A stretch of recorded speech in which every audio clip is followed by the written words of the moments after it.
This is for the nerds, this is for the brainiacs, this what we deserve.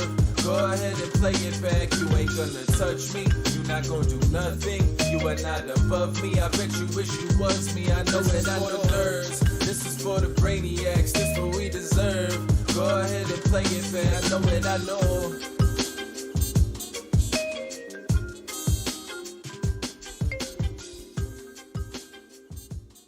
What's up, everybody? Welcome back to another S4Y VLOGCAST. This is episode number 42, season 2. We are rapidly approaching that 100 episode mark.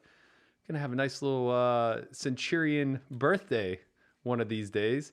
I'm joined today by a familiar face. We're actually in studio for once. I don't know if you guys heard, COVID's over. We're all mask free. We're out here living our lives. We're face to face here in studio. The young prince, child of the sim himself, Landon Tice in the building.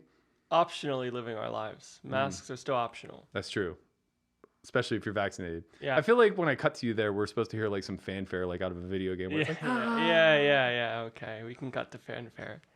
We'll be okay. So what's good, man? What's new with you? You recently had a birthday. Went on a couple poker trips. Poker trips. We went to Florida. We did go to Florida. I did go home for my birthday. Played your first 25K? I did. That was a good tournament. That was a great tournament. I got a tough table, but I mean, you played in it. You saw the tournament was pretty good. They got me for good. An hour and lost a flip and went home. They got me good, man. I lost 10s versus 5s for heaps before late reg was over, so they got me too. Tournaments are hard. Tournaments are hard. You haven't won one in like months. I know. It's feeling like the reality of what tournament. Are you even the child of the sim at this point? I mean, like, you know. No, I haven't won or played a tournament in a while besides live stuff. Yeah, just a lot of heads up studying. So what?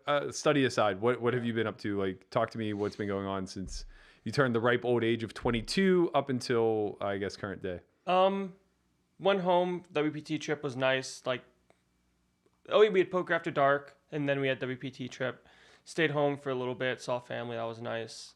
Came back in, I want to say, May 4th to 5th, came back to Vegas, and mostly just been playing heads up ever since.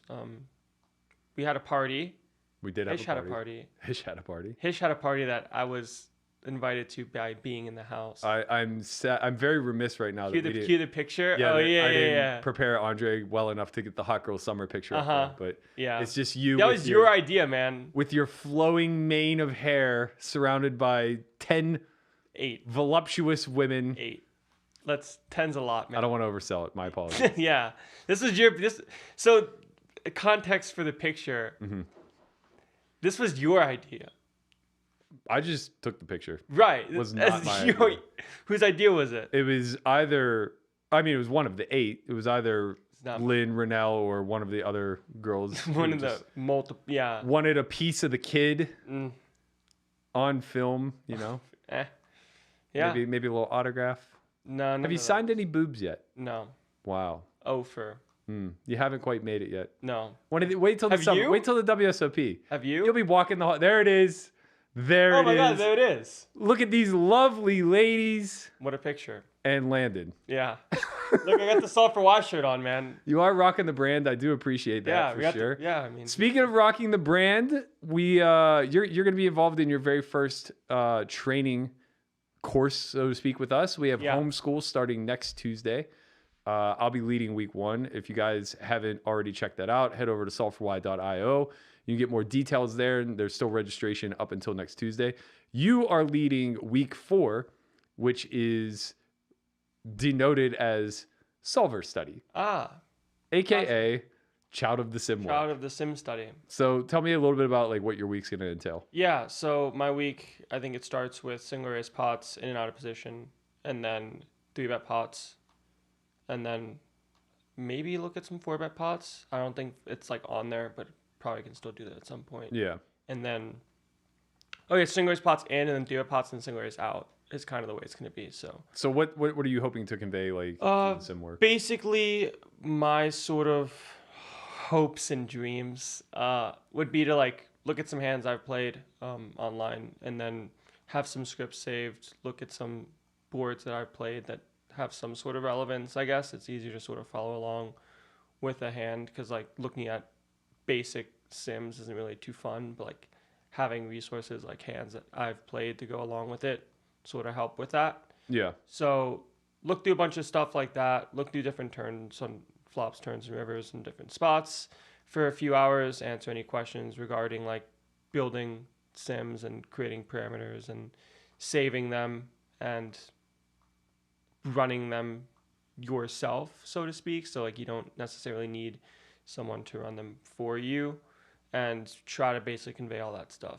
Yeah, I mean, the basic idea will be that the 3 weeks leading up to yours will be demonstrating heuristics Yeah. that you should be considering whenever you're creating like c-bet strategies, turn strategies, river strategies, pre-flop, whatever. Yeah. And by you then being able to exemplify these spots in specific formation by running sims, hopefully that'll be more of the visual learning where it's Right. like, okay, so in week 1 you learned that on these types of board textures, we c-bet with an aggressive frequency utilizing 2 bet sizes. This is what that looks like in an output. Yep.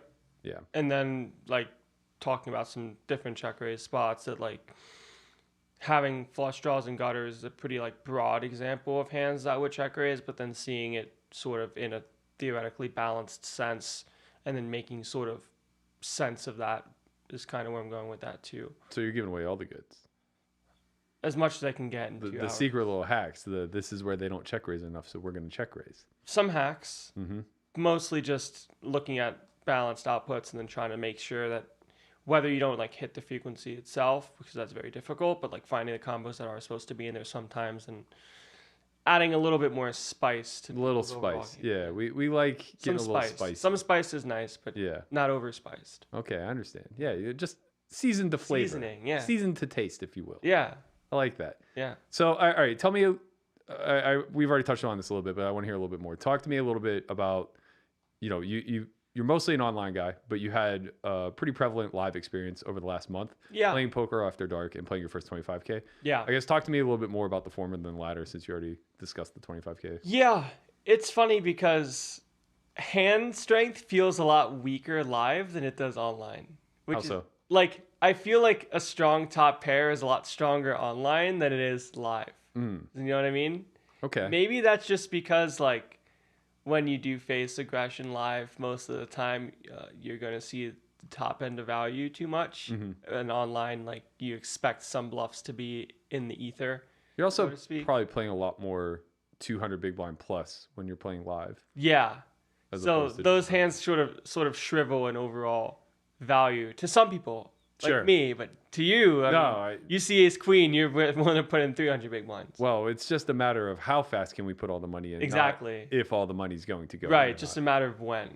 Face equity, Yeah. Landon, is all about face equity. Yeah, You got to get them to punt at you every now and again.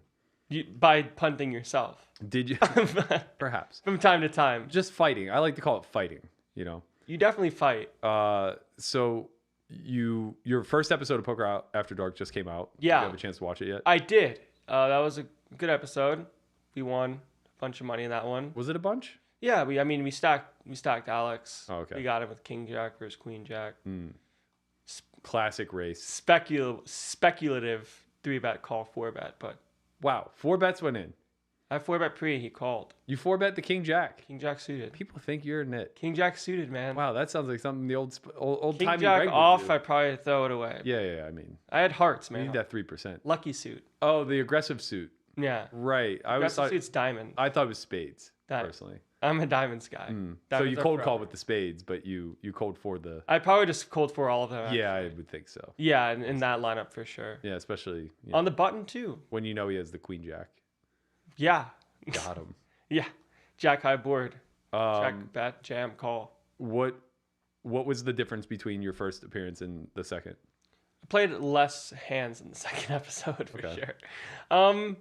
I don't know. I felt really confident throughout just because like I have played high stakes before and I sort of just create my game based off of the pot size and percentage of pot versus dollars in the pot and how many dollars need to exist in Yeah. said pot. So it's a lot easier to just like see a pot and bet 33% pot and then whatever that number is act on it than it is to see like a $400 pot and then realize you have to put in like $100 and some where you sort of really distort your sense of money when you realize like it's like a nice couple nice meals, but Sure. like there is a return on investment when you put money in the pot than getting dinners, at least getting dollars back. I think people may argue that they. No, I mean, no, the dinners are nice. I just mean like you don't really, you know what I mean? Like it's easier for me to bluff off all of my money than it is to spend all of my money somewhere, because I'm not going to necessarily see the dollars back Sure. and like return with more. That's a very mature outlook, Landon. 22 now, I'm getting old. Right. Right. I understand. Not one for the material things, just collection of wealth. Yeah. You're an EV hunter. You're an EV assassin. Assassin. Yeah. Some not self-proclaimed. You gave me that time. Yes. Yeah. It's To a fault. It's a badge of honor / Fault. badge of embarrassment. Fault. At the same time. Yeah. Speaking of EV hunting, so you're not a specialist. You know, you're not just out there grinding 6 max cash or anything along those lines. No.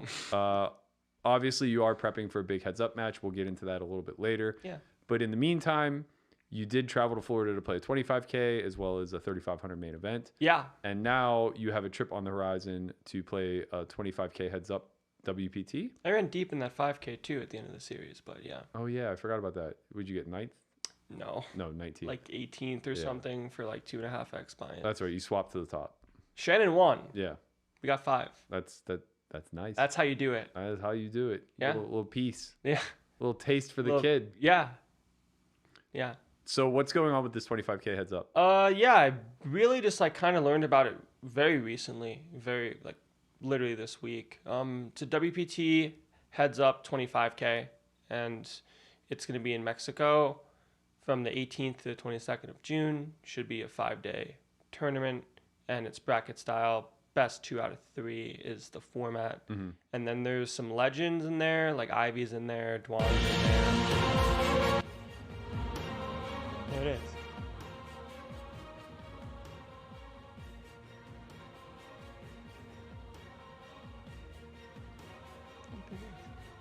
That was you? That was me.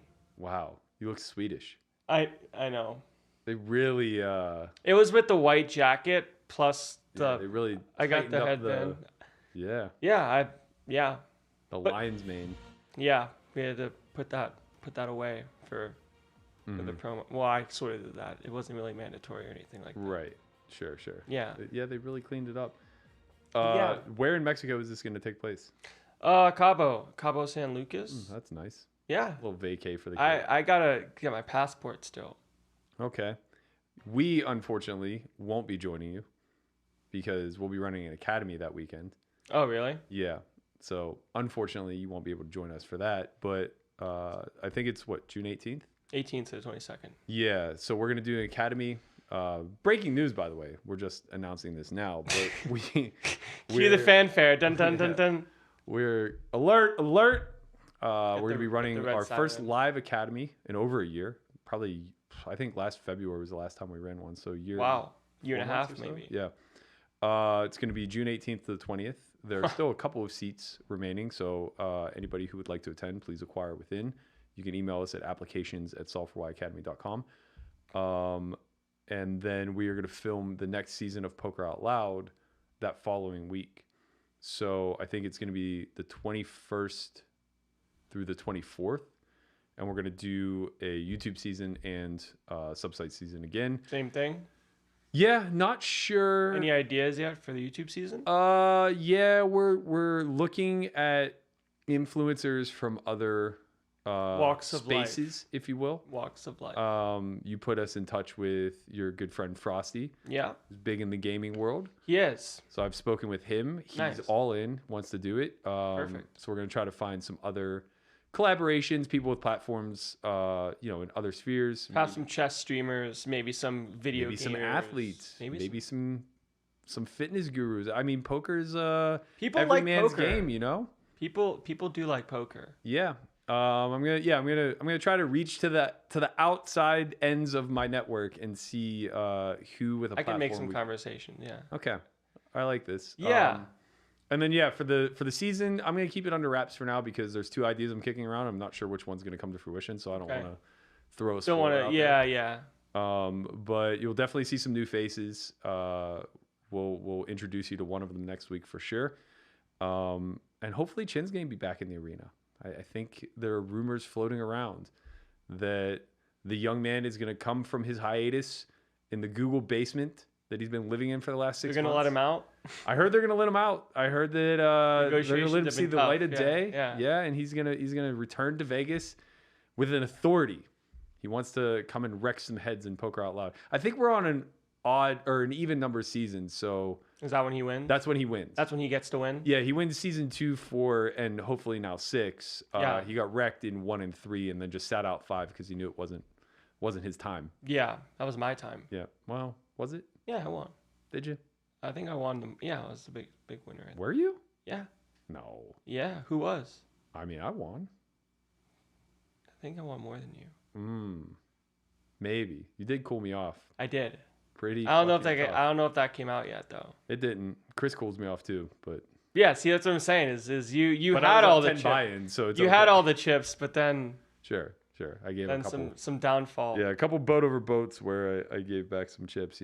Standard old timey reg shit. Should have Yeah. got away from it, man. Yeah. Should have got away from it.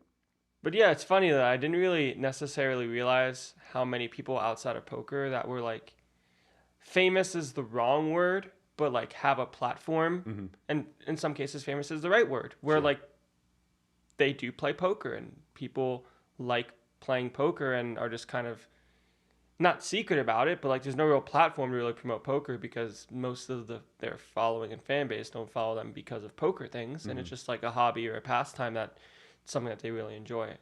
So Yeah. I've had a lot of good conversations with people that I've looked up to in some sense in different industries because they're interested in poker, and I'm willing to answer questions, and like there's some value there. Like talk to some musicians, talk to some actors, and learn of that side of what life looks like, and that's been really cool. Yeah. So then maybe I'll have some conversations and see if they want in on Poker Out Loud, and I think so. I think those. everybody's a winner. Yeah. I do have some concerns that it's not going to be super strategic, Right. but I think we can make it pretty entertaining. Yeah, to- it's just to a make up question for of that. entertaining versus learning. Right. And the thing is, the one that we do for the subsite will always be killers. That'll always be learning. Yeah. It'll always be people who are very articulate and able to, really flesh out their thoughts. And Yeah. The gameplay is going to be a little bit slower, but you're going to learn a hell of a lot more. Yep. I think, for the YouTube side of things, it's like, let's see what this looks like as an entertainment Should be product. entered. Yeah. And it definitely is entertaining, and people really enjoyed the vloggers edition, and I can only imagine like having an influx of different communities joining the poker sphere and having people that have influence join Poker Out Loud should be a lot of fun. Yeah. We get more eyes on it, and maybe more people that, like I was talking about earlier, like secretly into poker start kind of actively talking about it more, because I know that a lot of streamers now are playing either poker in their own little communities or maybe trying to take it a little bit more serious. But either way, more content for poker is good for poker. That's true. That is true. I was trying to find a segue there, but Yeah. it's sort of related. So, as you're aware, we've been working on a documentary for the better part of 2 years. That is poker content. That is poker content. There you go. It is finally set to release May 28th. It's going to be co-branded on S4Y TV and PokerGo. It's like a week. Yeah, it's 8 in a days. week. Yeah. It's in a week. I'm pumped. Have you seen it yet? I have. Okay. Did you see the final cut or did you see the rough? I saw the rough one, I think. Okay, very different. Got it. We'll have to watch it again. Okay. But I need to figure out a way that we can premiere it. This is interesting. Yeah, I'm gonna have to think about a way to potentially premiere it. Hopefully on our site. Like, I just use think the I do YouTube have a way. site? What's up? Use YouTube. No, because we have we're exclusive with PokerGo, so we're partners. Got so it. we can't underhand them, but we are allowed to release it for free on our site for the first month. Okay. So we're gonna do that, but I think that there is a like live streaming feature now in our new site Oh, nice. that we can utilize. Cool. So hopefully, if that's true, we'll get that all set up, get a link, and blast it out on social. Have a big premiere party on the 28th. For those of you who don't know what I'm talking about, we've been working on this film called To Be Determined, where we followed around a 1-2 grinder, 1-2 live grinder for the better part of 15 months or so. One of Christian's really good friends, Oscar, he was kind of just like, you know, playing to pay the bills, living win to win, suffering loss to loss, all of that kind of stuff. Has a ton of big names who are kind of weighing in on their process. Obviously, a lot of survivorship bias whenever you talk about these interviews, right? It's like Gelfond and Garrett Adelstein and Seidel and Schulman. Didn't Nick and Chewy do interviews for this? Chewy did it as well. Wow. Yeah. So like all these guys that have made it for the better part of 15 to 20 years, we're a little bit on the bias side of things. Yeah. But it's not like we don't understand the struggle. Right. And I think that was the big idea that we wanted to kind of get out there is just how difficult and how lucky those small percentage of people that actually make it are. Yeah. And how challenging it is to kind of pursue a dream that is rooted in failure. Yeah. Now, that's not to say that Oscar failed or is a failure. It's just more so a demonstration of like the struggles that take place. Of what things look like. Yeah. And I think we have a bit of a tease, if I'm not mistaken.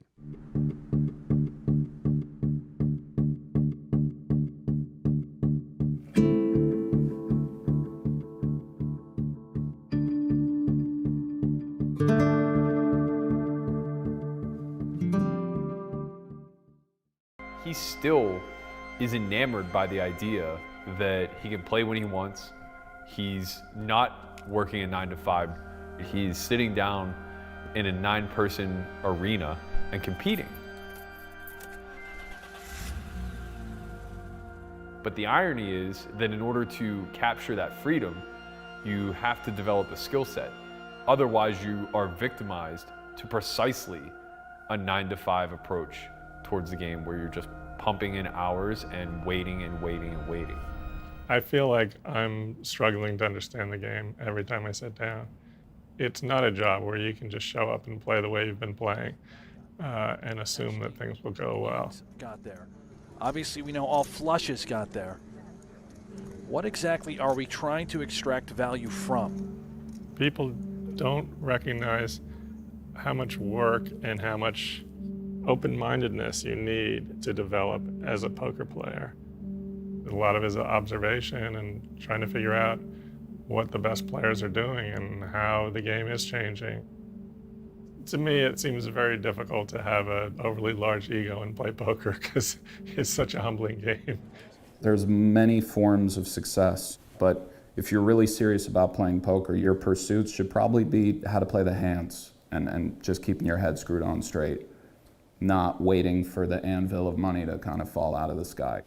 If you can sustain that life, at a point, maybe it'll come together because you get what you put into things in general, I think.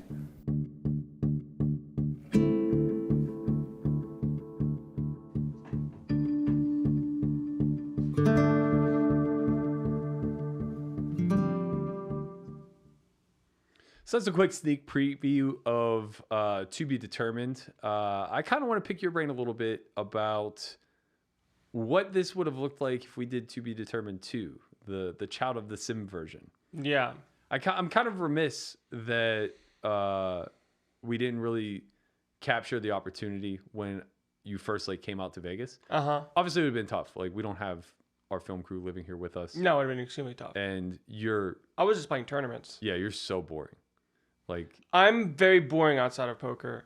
It doesn't matter about outside of poker. You're very boring inside of poker. Yeah. It's literally just like you hold up in your room for 6 Yeah. hours a day. Like, and which I fair, find fun, but majority find very boring. Well, to be fair, that's often what it takes. Yeah. In order to be successful at Not something glamorous. Like this. No. Right. Yeah. It's not glamorous at all. Yeah. And it takes a lot of creative license, I think, to turn Make that it into so. something watchable. Yeah. But if we zoom out a little bit and like just look at your trajectory from last October or so? Yeah. Probably. I came over the summer for the online series. Oh, yeah. So Right. July. Yeah.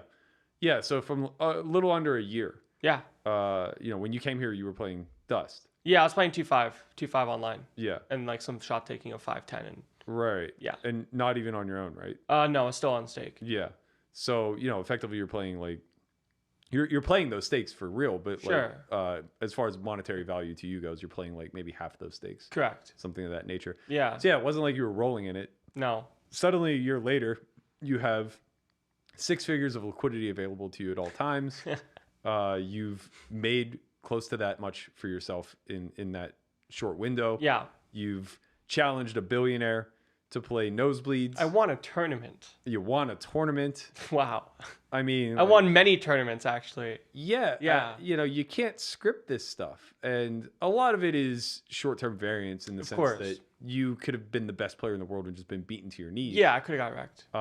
And conversely, like, I did, You're in some not Fedor either. Right. Right? Like, we're not seeing so much positive variance that like you just lit the world on fire, but you still might. You know, Still time.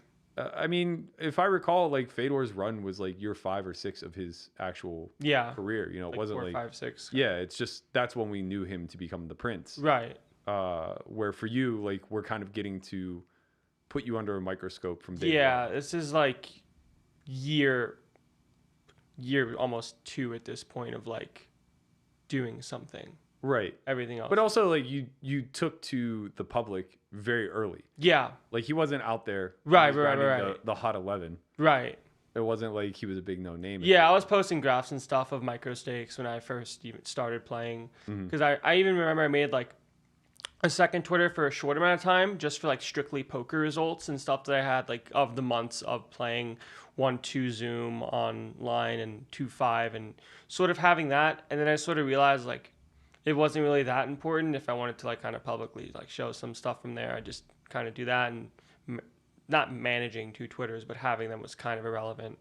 So basically kind of gave up on that side of things. But I did definitely, like I wrote a blog, still have the blog, haven't written anything in a while just because I've been super busy and just never really haven't taken the time to like combine my thoughts yet into like an article. But I think that's something I'm going to do before the Perkins challenge starts. Just stuff of how it sort of came to be, how I feel about it, what my expectations are, what other people's expectations are. Like, not in the sense of my own, but people that I've been working with regarding it. And like not necessarily getting into like the names of people, but just like the overarching idea of, obviously I sold action for it. So like, what am I trying to do for people that have action on my side of things? Yeah, I think it's a good idea because then when it's all said and done, you have something to go back and check your state of mind Yeah. day one against. Right. So even if it's just personal, I think it's good. I also think it's like relatively good content. It's gonna be it's gonna be good content for sure, but it's definitely something I want to write personally. And I necessarily like normally when I wrote stuff on the blog, it was personal stories or ways I felt when trying times occurred.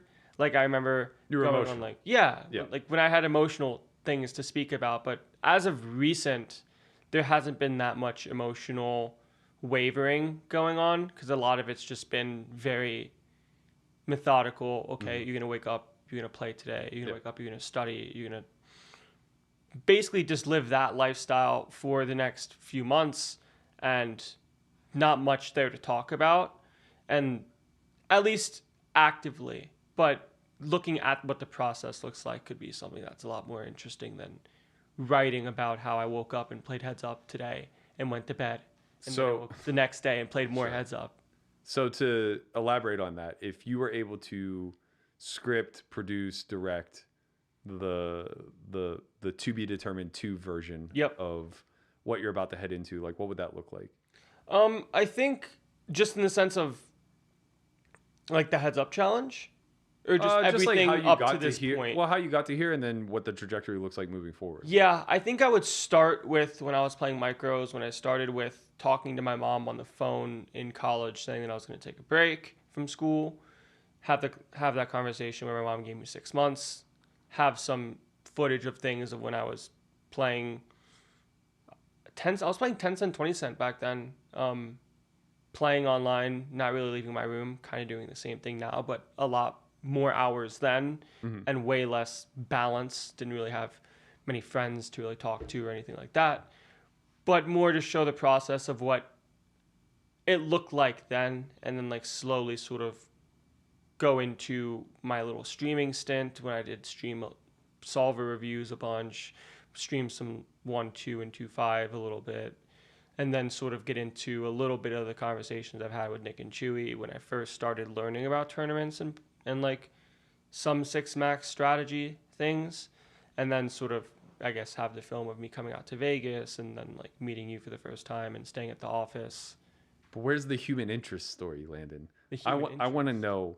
I need a thread line of like, you know, hot girl summer. Uh-huh. I need to. That's not till later. That's this summer though. I don't care when it happens. You know, this whole I'm a robot studying for an event and I'm gonna go crush and be an EV assassin type thing. That's great. Yeah. That plays well to a poker audience, but Right. like we need the human interest to anchor to. I That's need this, to get to know this Landon, summer might be right? might I need be- to know what makes Landon tick. What makes you smile? What makes you cry? It's just poker, man. I don't care about poker anymore. I know. I don't wanna have see it. the Tinder profile. It's not. It's not. I want to. I existent. want to hear about the whores in the hills. I want to. Those are kind of existent. I need all of it. I need to hear. You know. I need the full You've breadth lived. You're of better. Landon Tice. You're better of a director of my life than what my life looks like to me. Maybe so, but I would You just are be the one with the taking- grandiose ideas. I would be the one taking creative license. You know. I need you to see the storyboard, right? Like I need you to lay it out for me and be like, this is what I'm comfortable with. Because you know, if we're getting into that Bumble profile, I It's want to not- know that. it's non-existent. Well, that's a problem in and of itself, don't you think? Listen, man. Dating has been gamified. Who's better than Gen Zers? Zoomers are strong. Yeah, zoom, baby. Let's go. I'm working on myself. And Oh, I'm working on right. my poker stuff Wow. because that's what matters to Mm-hmm. me at this point in my life. Self-discovery. Yeah. I like that. Do you? Yes, I do. Do you? Yeah, I mean, It's just not the most glamorous. don't get me wrong. I think that you're remiss to not recognize that part of self-discovery is leaning into all the things that make you uncomfortable. Uh-huh. However, We'll get there. sure, Maybe. you have some things on your plate. So to be fair, they may take a little bit of priority. Yeah. I haven't really had much of a break since coming out here, in the sense of when I first came out here, it was like WSOP Online Tournament Series, and then I started playing Higher Stakes Cash Live, and then that went bad, and then started going back to playing more tournaments. And like I've always been busy with something, and obviously now like this Perkins Heads Up Challenge is just like a massive undertaking, which I genuinely didn't understand what I was doing when I first tweeted that I would play Heads Up at 200, 400, because those seem like normal stakes to play. Sure. And after this is all said and done, I think I'm going to take some time and not necessarily subscribe to doing anything massive like a challenge again, because I didn't realize how all-encompassing it was. Yeah. And it's not like a bad thing that I'm in this spot now, but it's just something that I've learned. And Well, I do think it's really important to have some foresight, right? Because yeah, somewhere nearing the end of this challenge, you're going to have a full 45 days of your first ever WSOP summer. right. Well, not summer, fall this Fall. time around. It should stay fall. Yes, I agree. I hope to. We need God- our hot girl summers. Yes, completely agree. That's where the human interest comes in. That's right. Traveling the world to do hot girl shit, you know, coast to coast With your besties. with your besties. That's what I'm talking about. I am in for the Zoomers. It's for the people. It's what the people want, man. They want the day-to-day lifestyle blog. They don't care. They want like the glamorous poker lifestyle. yeah, no. Kind of, right? It doesn't have to be glamorous, man. It's just interesting to see people who have financial and independent lifestyles, Yeah, that's true. kind of, you know, showcasing How they go about their days. luxury. And generally their luxury is just time, Yeah, right? So like what they spend that on is just worth a lot. right. And some are more equipped to be at the forefront of that than me. Oh, I see. Yeah, because my time still goes into poker. Yeah, you're not the fun guy yet. No, I'm not in the fun guy. Not a fun player. Action player, maybe. Not a fun Action player. gambler, yeah. Fun player, no. Okay. But we'll see. I'm a fun player. Are you? Yeah, I'm a fun player. Are you? I have been playing so much live poker the last 2 weeks, and I'm having the time of my life. Oh, I see what you're saying. Yeah. You're table cat. You're the most Oh, loved. it carries You're over. the most I'm beloved I am live, fun guy everywhere I go. most People beloved don't know. Bobby's Room rag. Well, yeah, of course. But people don't know that because they don't see what the inside of Bobby's Room looks like. You know, I never played in Bobby's Room until a month ago. First time I ever got in there. Legends Room. Sorry, Legends. Yeah, yeah, What a joke of a name change. yeah. Almost my entire high stakes career was in Ivy's room and then at the Win. Yep. And then, some private games. But yeah, I've really been enjoying the 50-100 streets that seems to be going pretty regularly in there. Nice. Great group of guys. I've known them all for a while, so like the comfort level's there. We have a good time. Bro, there are just things that you get to do live that online players just will never understand how much it adds value to your life, being able to see people face to face. So we play this game called the stand-up game, right? And what it is everyone at the table has to stand up to play their hands. When you win a pot, you get to sit down. It's like musical chairs. Got it. The last person standing owes everyone at the table $300. Okay. So this is a $2,400 bounty. This is whenever you win a hand in general. Like it could be pre-flop, could be Anytime. Pre-flop. Got it. You sit. So shit gets a little out of hand when there are only like 3 people standing left. Yeah, there's some extra equity in those guys. These guys are VPIP in 100. Are they? I mean, that's probably not the strategy. I don't. Nobody. That's probably not. I folded my way to losing the stand. So this is how much of an action gambler I am. I did the podcast for Poker Go the other day. No Gamble, No Future. It ended. I come back and they're in the midst of the stand-up game. There are 2 players remaining. You jump in. 2 players that I consider to be nits. You jump in. So I jump in. Yep. Fuck it. I'm not gonna wait until these 2 nits out-nit each other. Yeah. To sit down. So I say I'm in. Just deal me in. And everybody's like, what? Look, this is why you guys Negative invite me EV gambling. Yeah. This is why you invite shut me your here. mouth and you let me play. I'm going to fucking get in here. Yeah. So you know what happens? I get aces. I get ace queen suited. And I get 7s. And you know what happens? You sit down. I chop the aces, but I lose the first board. So I stand up. I lose the ace queen and I lose the 7s. Oh my God. So I end up losing the stand-up game. Oh, you lost? Oh yeah, I lost. Oh my God. In the midst of this, what ended up happening was so I got all those premiums, right? And I got showered. Well, I got seat blocked basically. Yeah. Still had to stand. And it's also annoying playing standing up. No, it's great. Especially after you've been playing for like hours. Sure. It's a nice stretch. Yeah. But what ends up happening is we're still 3-handed at this point. So now we're all straddling because it's important to VPIP. So straddling has extra EV. One of the guys standing straddles, gets kings, and just rips like over an open. Yeah. Obviously wins. Gets to sit down. So now I'm heads up in the stand-up game. Wow. And it's against Oaken. Jam? Why would you jam? Well, it was like 10K. Got straddled to 400, something like that. So like 25. I actually think he doubled. Oh. So now I'm heads up against Oaken. Got it. And I'm just like, okay, like can't fucking lose. Take it. He's in the blinds now, right? So he's going to play. But there are good players between me and him. So like we're 4 or 5 seats apart, and my left is very aggressive. Yeah. So I'm just like, okay, I can not VPIP bottom of range here just fine because I'm never getting through my left anyway, and they're never gonna let it just like fold to Oaken in the small blind. Yeah. The next 4 hands, it fucking folds to him. Every single time. My best hand was like Jack 4 off. Right. I'm not trying to lose 5K to save 2K. Yeah. Because that's not the strategy. I'm getting made fun of so bad. They're like, I don't think you understand the purpose of this game. Like, what are you doing? You can't fold your way to win the stand-up game. I'm like, I thought you guys would put up a little bit of fight in your cutoff and button. So finally it just folds to Oaken in the small blind. He just like raises and wins. Like they don't understand. So painful. It's tough too. I was like, I didn't know you guys were just like, colluding against me here. It's also just tough when like they try to talk to you about playing more hands. Yeah, of course. When it's like I'm clear, like you're the guy that's trying to find an excuse not to play hands. Right.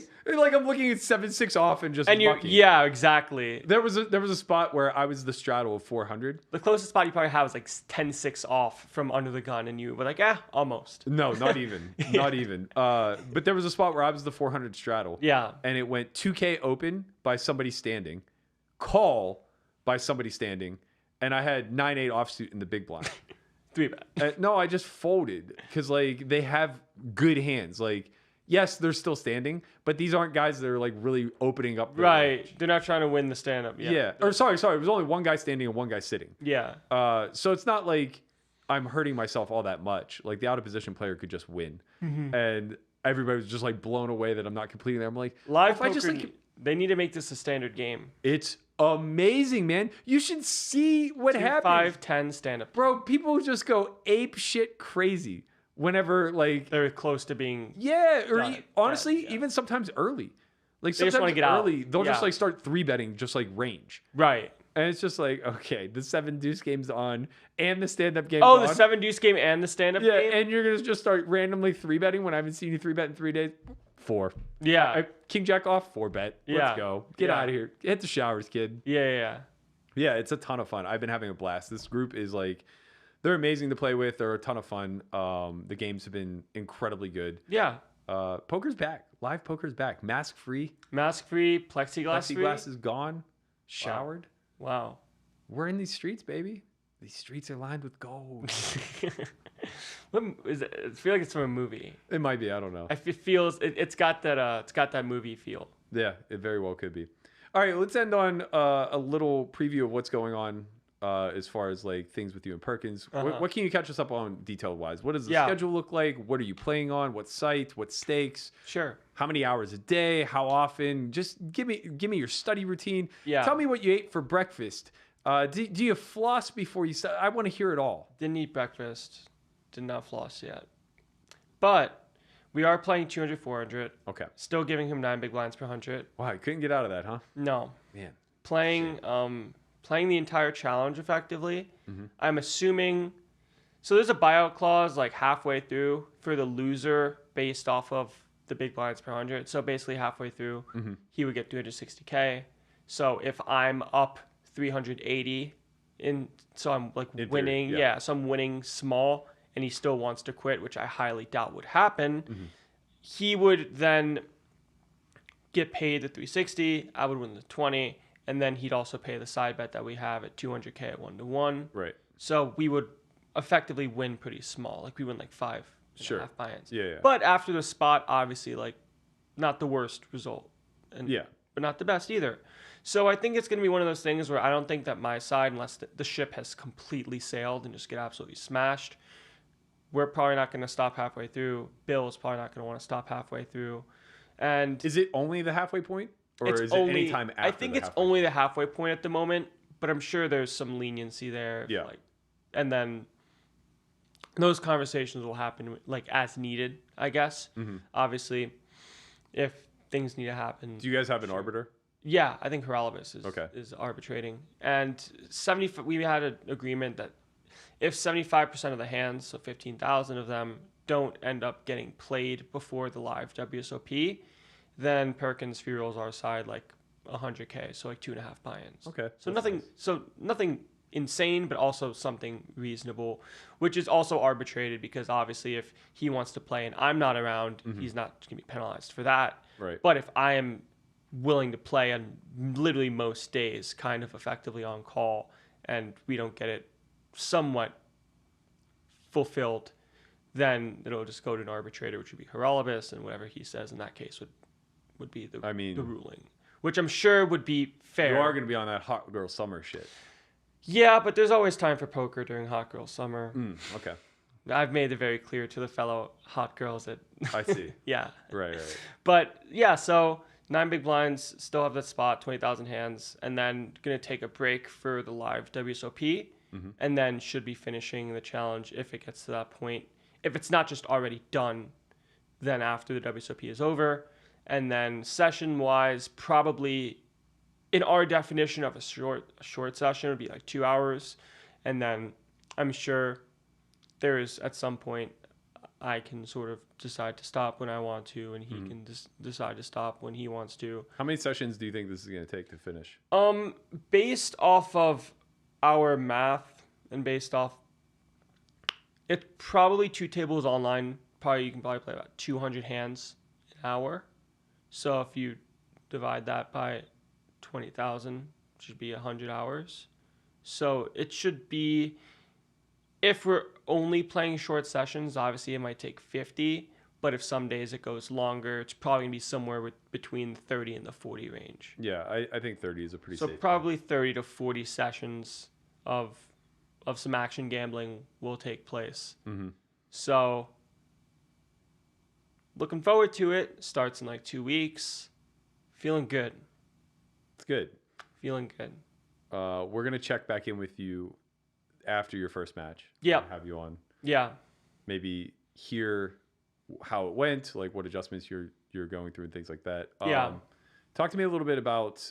I guess. Do you guys plan on playing live at all? Oh yeah, so live should happen at some point. I think we're playing on ACR, and I think for both of our sakes, like liquidity wise, I think it's just going to be like 10, 20 cross-booked 20x. So we don't need to have millions of dollars on ACR. Yeah, because that could smart. be quite problematic. Yeah. So we're cool with that side of things, and he's obviously cool with that side of things as well. So it's just sort of a matter of everything seems to be in place. It's just a matter of actually getting things done. Okay. So Well, that's what I have. I can speak on behalf of the fans to say that we're all excited for it. I can speak on behalf of the company to say that I'm not sure how we're going to cover this yet. Yeah. It's not like the Polka Negranu where things were Structured. very structured and very Right. consistent.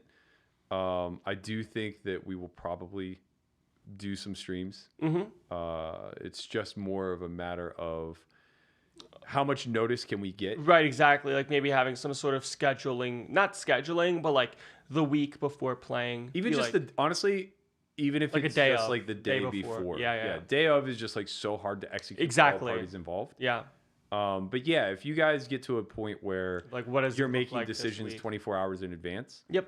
then I think we could do a pretty good job of covering this. Yeah. And yeah, I'm looking forward to it. I mean, obviously there's a ton going on between now and the World Series. There's WSOP Online in July. There's live tournaments, the Win WPT Signature is Series. firing on all cylinders. WPT is firing. Yeah. A lot of stuff that I'm missing out on. Obviously by choice. Sure. But For an EV assassin, you're missing the mark there, kid. yeah. But less mistakes were made Sure. in some cases. Lessons were learned. Lessons were learned. Yeah. Yeah, that was the phrase I was looking for. Lessons were definitely learned. But I'm looking forward to it, and I'm excited because I have put in a lot of work, and my team feels really good about it, and I feel really good about it. So it's just kind of a matter of clearing up some nerves from the first couple sessions, just sort of seeing where he's standing, seeing how I feel, seeing how the team feels, and sort of trying to match up how we perceive him to be versus how he actually is. And I'm Right. sure he's doing the same thing on his side of, whereas where am I supposed to be? Like, what do they expect from me? And how far off from that baseline am I to them? And then it sort of starts getting into the weeds of making adjustments on them and sort of seeing how things go from there. But those are all questions that can be answered when the match starts. Sure, and that's part of the prep, right? Is Yeah. being able to adjust throughout the course of the match. Right. Talk to me a little bit what you think or what you hope outside of making money, what you hope to accomplish by the end of this match. Like, what can people expect from you moving forward once this match comes to a conclusion? Yeah. As well as like, during it, because like you still have other responsibilities over the next 6-7 months. Will you be playing any other events of sorts? Will you be making content? Will you be in the streets? So I think it just depends on availability, because obviously if this match takes quicker than we expect and maybe it all just gets done before live WSOP, then we just sort of hammer that out, and then I get back to like normal status of doing content and getting some stuff out, some streams, and then going back to playing some 6max and stuff. But basically I have put everything on hold and just to study and focus on Heads Up, and haven't really been playing much other sort of formats of poker. Yeah. And just So then what's the game plan for you afterwards? Is it to hit the lab, or is it to just get your feet wet back into and also like throughout, because it's not like you're gonna be playing Perkins 5 days a week. right. There may be weeks where you don't play him at all. There may be weeks where you only play once. Like, Yeah. what does that downtime look like? So I think the downtime just goes into more study work in some regards, playing more Heads Up, because I definitely have some people that I have been playing just to kind of get some reps in if need be. And then also sort of spending some time, in some cases, maybe taking some time off and like maybe firing a good value tournament if it feels right, but mostly just sort of being okay with the idea of just keeping sharp Heads Up. And then once that's over, going back to other cases and playing more 6max again. Because honestly, like, I think something that I didn't realize until playing other formats was that playing other formats definitely helps in other formats as well. Like playing heads ups help my 6-max game, playing 6-maxes help my tournament game, and so on and so forth, like interchanging those of tournaments helping my 6-max game. Just because the overall idea of studying and seeing certain things sort of show up kind of trickles down from other formats kind of universally. Like I've seen some like trends and stuff just from looking at other things and even like working on different projects. Yeah. It's been sort of I would argue a little bit against that, Yeah. just in the sense of I think heads up play transitioning into live, a lot gets misconstrued. Yeah. I mean, that's like, I just mean like from like an online perspective. Yeah, but sorry, I didn't mean live. I meant ring. Sure. And most of it's just because it doesn't necessarily extrapolate. Obviously for you, it's going to be a little bit different. But just even like playing with Daniel and talking with him a little bit. Yeah. I think that he's like trying to extrapolate the button versus big blind scenario out into others. And there's a handful of things that monkey wrench this pretty dramatically. Number one, the small blind being in existence. Yeah. Right. So the fact that A, you don't have any money invested on the button to begin with. Yeah, it's different. Matters. B, there are 2 players left to act instead of 1. Right. That matters. So it's not a 1-to-1 correlation. Of course there. not, yeah. And because it's not a 1-to-1 correlation, the dilution of trying to move that around the table now of thinking like cutoff versus big blind or hijack versus big blind, it's almost like 2 completely different worlds. Yeah. Now, when you add the ante in as well, it really changes things dramatically. And I honestly think that there's a pretty strong case for there being a huge disconnect between heads up study and 6-max study. Yeah. As well as 6-max study and maybe full ring study. Although I think in the live realm, they're probably pretty close to the same. Just because people are relatively weak in their defenses. Yeah. So, you can kind of play 9-max like 6-max a lot of the time, depending on the lineup. It's also nice having confidence in holding lobbies too for 6-max teams. Yeah, So for sure. there's like that sort of nice little bonus of learning heads up and being quite... Being a game starter, being able to be the guy who can... Yeah, like I've, like just from holding lobbies on sites that I play on, I've done pretty well in this short amount of time. Yeah. Sure, running good, but it's also nice to kind of get those 2,000 hands of heads up a month where you're just sitting and someone sits. Because if a fish sits in some cases, you're going to be the first person to get that action. Yep. So it's definitely nice to have that and also still win against other... Like... There's a lot of tendencies that sort of happen when somebody is a 6-max player that then try to play heads up. Oh, yeah. It works in the Like- corollary, right? Like, you can't extrapolate a 6-max button versus big No. blind range. You- Because, like, you're just way too tight and you're way too passive. And your you're bluffs missing out come on from the wrong spots. Yes, exactly. Like, some stuff that I've learned is kind of choosing where bluffs come from. And in some cases, the way that most people play heads up and they see things as like an equity-based thing of I'm going to bluff with this hand because I have some sort of equity. And while that's true in some cases, in others, it's just not the case where you actually want to have 0 equity. So it's just a matter of understanding what those spots look like, where those spots are, and then understanding how to extrapolate that and turn that into a game plan that makes sense to you. Yeah. I mean, everything sounds like you're ready to rock. You sound good. Sound good. Sound good. How do you hold on to that? Because this has been a concern of mine, and I've expressed it to both you and a couple of our close friends. You're 22. Yeah. You just haven't been through the shit. No. Not Been hurt yet. Yeah, it's difficult to pick yourself up by the bootstraps. So I guess like, is there anything in place? Or are there any plans in place?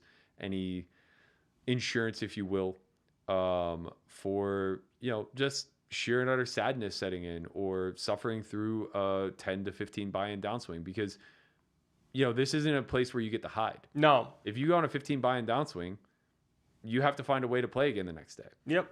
And I think it's easy now when you're even to just say like, I could do that. Yeah. But like when you're in it, it's a lot more of an uphill battle. Yeah. Suddenly everything becomes very foggy. The clarity that you had over your strategy kind of starts to dissipate. You begin to question things. You're not finding those bluffs, and you feel timid with your value and your bluff catchers and things of that nature. So I guess talk to me a little bit about what your approach is going to be there. I think those sort of concerns are alleviated in some cases by the people that I'm working with. Like, in the sense of if I review hands that I played where I got stacked over and over again, and we look at them and we're like, okay, yeah, you're supposed to get stacked here. Or looking at other just global frequencies of flop C bets, folding versus river bets, turn river check raises, like looking at all of those stuff and seeing that those are effectively somewhat in line and not completely drastic. What if they're not? If they're not, then there needs to be a conversation about Right, that. but I guess that's what I'm saying is Right. that you're human, so you are likely to err. Yeah, of course. And the compounding effect of real money losses Yeah. with in-game errors, Yeah, it can take you down an emotional down not nice. down spiral. Not nice. Yeah. So I guess, like I went through this. That's why I'm asking. Sure. I went through the biggest downswing of my life over a 6-month period. I literally lost 80 to 90% of my sessions. I think I lost something like 23 out of 27 sessions or something like that in the big game. Yeah. And, that's not playing every day. That's No. like playing once or twice a week. So it was long and drawn out. And I just was trying my damnedest to put the day before me behind me Yeah. and just push forward. But sometimes it just doesn't work that way. And I know I played poorly in some spots, but I also know I played pretty well in some spots and just got kind of Still got head wrecked. kicked in. Yeah. Working with Elliot was game changing. Yeah. And it was forced upon me. Thankfully, Christian really made me see that I can't do everything on my own, Yeah. and suggested it. But also, it was like at a time where my mother had just died and my grandmother was terminal. Yeah. So it was just like, well, you're not playing right now anyway. You're at rock bottom financially. Yeah. And, in your personal life, shit is going haywire. Yeah. Why not talk to somebody? Right. That's extreme, of course. But, if we just look at variance calculations and things of that nature, it's not out of the norm for you to go through swings like this over, a small sample size. Right. And I guess that's just where I'm kind of like continually pressing, where it's like, well, what are we going to do? Yeah. Right? Like, why aren't we preparing for the worst case scenario rather than just assuming the best? Yeah. Because I don't care what happens in the best case scenario. I know you're going to win money there. Sure. I want to know that you're going to be of sound mind and not in a downward spiral when shit goes haywire. Yeah. I mean, we've had some conversations about like mental game coaches, if you will, about people I should talk to at some point. Yeah. And then having those conversations more in the very near future, just because things are about to start happening pretty soon. Yeah. I would heavily lean on starting the conversation with whoever it is that you decide to work with now. Yeah. And getting a plan in place. Yeah. Because it seems silly. It really does seem dumb that we think that somebody else could be in charge of our mental capacities, because they can't. Yeah. But we also can't internally do everything. So sometimes it's just nice to have a third party who is indifferent, Yeah. that you can run plans through and you can run mindset stuff through and say, like, this is what I'm thinking. This is my plan of attack. This is what I hope to do if things go wrong. And this is what I hope to do if things go right. And then let them just poke holes in it. Yep. Because they're experts in that field and we're not. Yeah. And I guess this is something that, let's say, like, negative events start occurring. I haven't been in a spot to deal with anything remotely close to it. Like, sure, like, I've lost, like, I've gone in 6-figure downswings already from playing, like, 5K and 10K online and playing some live. But that doesn't really equate to losing more than that. Yeah. And you also get sad, yeah. right? Yeah, I mean, I've had some sad days for Yeah. sure. Like, I played 5K heads up for like a couple months ago and just lost like 12 buy-ins playing what I thought was the best poker I've ever played, and I was sad. Yeah. And yeah, it didn't really necessarily feel good, but it's definitely nice to kind of get some sort of experience playing some higher stakes now and seeing what that's like. And things have been relatively okay on that front, but it's definitely something along the lines of, I'm not sure what things look like until I'm actually like in the arena. Yeah. And Which is why I think it's important. getting about it. smashed. Like, I'm just so bullish on optimization, right? Like, Yeah. There's no way if I were in your shoes, I wouldn't already have a game plan for the next 6 months of what my diet regimen would look like, my training regimen day in and day out, my mental game regimen, like morning routines. Like, I would just have all that dialed in, Yeah. because at the end of the day, no matter how the cards fall, I can control that. Yeah. And that's so critical Yeah. to just your mental capacities and maintaining some sort of sanity Yeah. through what is going to be, one way or another, whether you know this right now or not, it is going to be the swingiest thing that you ever participate yourself in. Yeah, for sure. And I'm sort of like pretty leaning on like my friends, namely like Nick and Chewy and you in a lot of cases, where I know that if I start bitching in some capacity, like I do have somewhere to go for that. Yeah. But I also have people that are like, look, like you signed up for this, like kind of not grow up, but this is the life you chose. Sure. Kind of thing. Sure. I just think So- your diligence in study can be applied everywhere. Yeah, it can be. And I'm just super lazy everywhere outside of poker. Right. Kind of by choice, obviously, but we'll get there. And I feel pretty good about it, to be honest. I feel like I've put in a lot of work study-wise. I feel like I've gotten a lot better in the past couple months of prep. Oh, please. But we still got to pray to run good, you know? Please, please. ACR please. does have a run a twice option, okay? So Dear baby Jesus, please, please don't let Landon learn through this match that poker is not a meritocracy. Please, please, baby Jesus, yeah. save him from the harsh reality. I mean, I played tournaments, man. I know how it works. Played tournaments, you lose a buy-in, man. Play a businessman heads up for fucking 20,000 hands and get your head handed to you. Then you'll understand. Yeah. Let's save that for the next You'll be show. the old-timey reg on a podcast a decade from now talking about the time Bill Perkins just hit Cleaned every my 2-outer for fucking 2 weeks straight. Yep. Couldn't believe it. Yeah, Fuck, suck, fucks everywhere. It's gonna be legendary stories. It's gonna be a part of. These are the legends, good really. old days before they're good and old. The upside to all of this is that I can forecast your future for you, no matter You're what a happens. psychic. Well, I know you're going to win in this game. So no matter what happens, you'll have staying power, and some amount of time later, you'll be able to reflect on it, whether it was a good or bad event.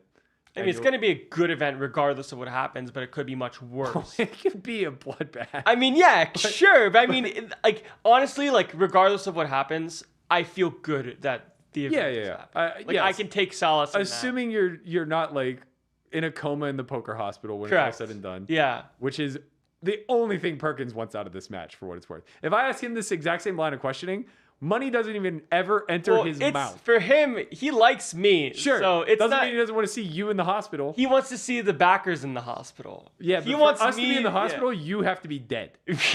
Yeah. So understand that you are collateral damage in all of this. This. I chose to be Chess the match. gladiator within the arena. Yeah. That's right. All right, man. All right. I appreciate the conversation as always. Yeah. Shout out to my man at Poker Paints for hooking me up with a pretty epic shot of PNC Park. I really appreciate it. He's always sending us the fire. If you guys haven't already, go check that out. I think it's pokerpaints.com. Yeah. Landon also has. I got one for my mom. Oh, did you? She loves it. Awesome. Yeah. Yeah, behind Landon is a picture of the $1 Million Live at the Bike game that we played. So, That way. yeah, definitely check it out. Okay. He has some really good stuff. I feel like shilling his site because he deserves it for sure. Also, if you guys are interested in homeschool, head over to solve4y.io. You can sign up there. You can get more information there. Anything that it is that you want to check out. We are going to be delivering 5-week-long course, 5 coaches. Each week we'll build into the next. We're going to start at a very 30,000-foot approach of what global strategies look like, and then we're going to dig into the granular, as we spoke about earlier, where Landon will be exemplifying some stuff through solver work, etc. Culminating with Christian bringing everything together with applicable strategies to live mid-stakes. Yep. A lot of value there. Yeah. Looking forward to doing it. Should be fun. I'm pumped. I'm pumped for what we have coming up, man. We got Yeah. courses, we got Poker Out Loud, we got the Perkins versus Landon bloodbath, baby. Let's go. We're gonna make all within the Hot money Girl Summer, yeah. with Hot Girl Summer. I'm just gonna be enjoying Hot Girl Summer while you're making all the money. This is everything I've ever dreamed of. This is why you played for 20 years. This is exactly this. This is the spot I've dreamt to have. I have my own house, my own pool, and my own horse who's gonna make me money. Yeah. It's like it's the dream, guys. On that note, I'm gonna head down to Bobby's room. I will see you guys all next week.